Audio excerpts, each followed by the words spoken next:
Сталкиваемся с таким вопросом: неплотное прилегание дверей. Вот на нижнем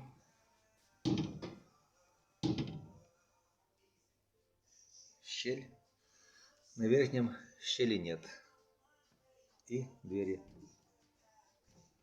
Помогут исправить такое положение приклеенные резиночки с уплотнителя. И получается, дверь закрывается хорошо. Все.